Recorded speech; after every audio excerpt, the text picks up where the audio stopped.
بسم اللہ الرحمن الرحیم۔ روزہ دار کہاں ہیں؟ نبی رحمت صلی اللہ علیہ وسلم نے فرمایا کہ جنت کا ایک دروازہ ہے جسے ریان کہتے ہیں۔ قیامت کے دن اس دروازہ سے صرف روزہ دار ہی جنت میں داخل ہوں گے، ان کے سوا اور کوئی اس میں سے نہیں داخل ہوگا۔ پکارا جائے گا کہ روزہ دار کہاں ہیں؟ وہ کھڑے ہو جائیں گے، ان کے سوا اس سے اور کوئی نہیں اندر جانے پائے گا، اور جب یہ لوگ اندر چلے جائیں گے تو یہ دروازہ بند کر دیا جائے گا، پھر اس سے کوئی اندر نہ جا سکے گا۔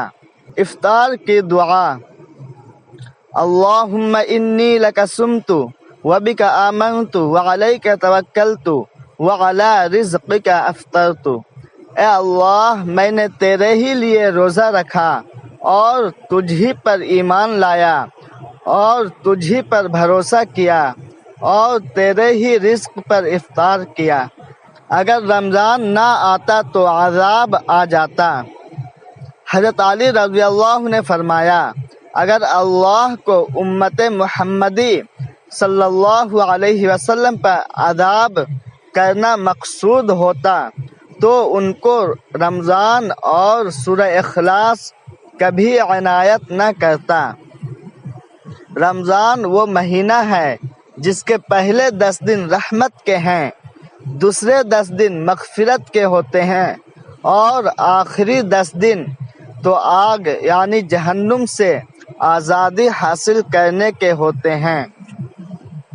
رمضان کی فضیلت: رسول اللہ صلی اللہ علیہ وسلم نے فرمایا، جب رمضان المبارک آتا ہے تو جنت کے دروازے کھول دیے جاتے ہیں اور دوزخ کے دروازے بند کر دیے جاتے ہیں اور شیاطین کو قید کر دیا جاتا ہے۔